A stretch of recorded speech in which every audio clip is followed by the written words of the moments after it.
Tonight's story is a work of fiction. Although inspired by a television series on Sci-Fi Channel Zero, the story is still a work of fiction. This story is created and supported by the author Chris Straub, and so please support that author. And enjoy tonight's story. Does anyone remember this kids show? It was called Candle Cove, and I must have been 6 or 7. I never found reference to it anywhere, so I think it was on a local station around 1971 or 1972. I lived in Ironton at the time. I don't remember which station, but I do remember it was on at a weird time, like 4 p.m. It seems really familiar to me. I grew up outside of Ashland and I was 9 years old in 72. Candle Cove. Was it about pirates? I remember a pirate marionette at the mouth of a cave talking to a little girl. Yes! Okay, I'm not crazy. I remember Pirate Percy. I was always kind of scared of him.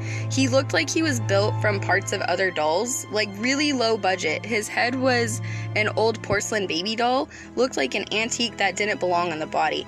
I don't remember what station this was. I don't think it was WTSF though.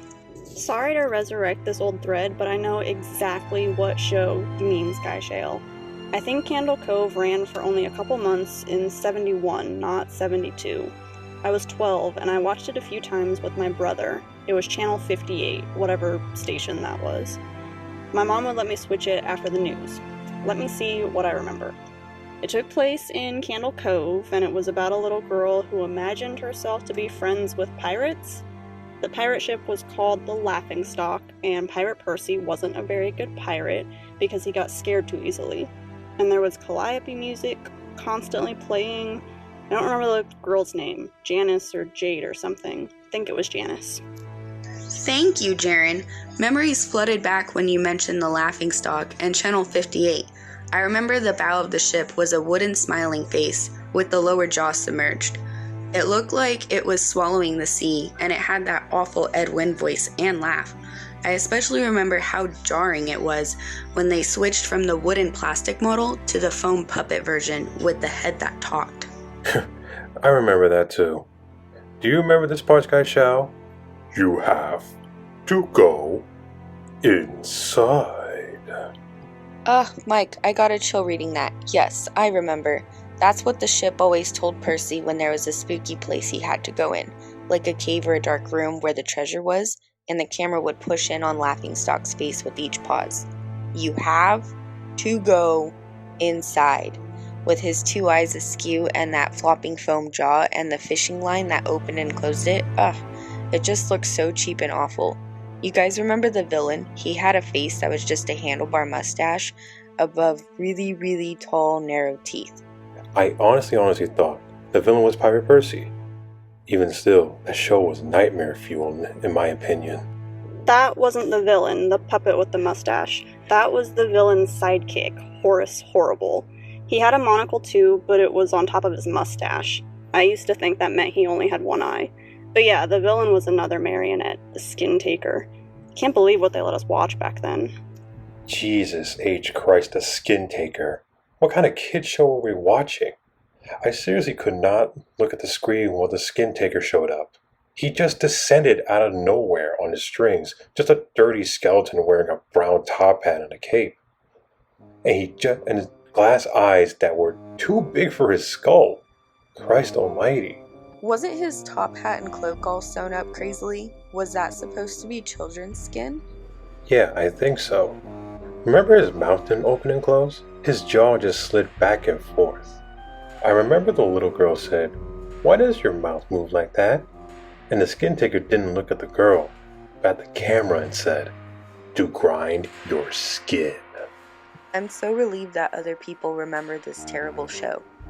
I used to have this awful memory, a bad dream, where the opening jingle ended and the show faded in from black and all the characters were there, but the camera was just cutting to each of their faces, and they were just screaming, and the puppets and the marionettes were flailing spastically, and just all screaming.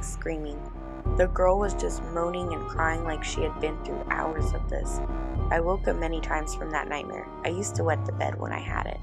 I don't think that was a dream. I remember that. I remember that was an episode. No, not possible. There was no plot or anything. I mean literally just standing in place, crying and screaming for the whole show. Maybe I'm manufacturing the memories because you said that, but I just swear to God I remember seeing what you described. They just screamed. Oh god, yes, the little girl Janice. I remember seeing her shake, and the skin taker screaming through his gnashing teeth, his jaw careening so wildly I thought it would come off its wire hinges. I turned it off, and it was the last time I watched. I ran to tell my brother, and we didn't have the courage to turn it back on. I just called my mom today at the nursing home. I asked her about when I was little in the early 70s, when I was like 8 or 9, and if she remembered the kids show, Candle Cove. She said she was surprised that I could remember that, and I asked her why, and she said, because I used to think it was strange that you said, I'm going to go watch Candle Cove now, Mom, and then you would tune the TV to static and just watch dead air for 30 minutes. You had a big imagination for your little pirate show.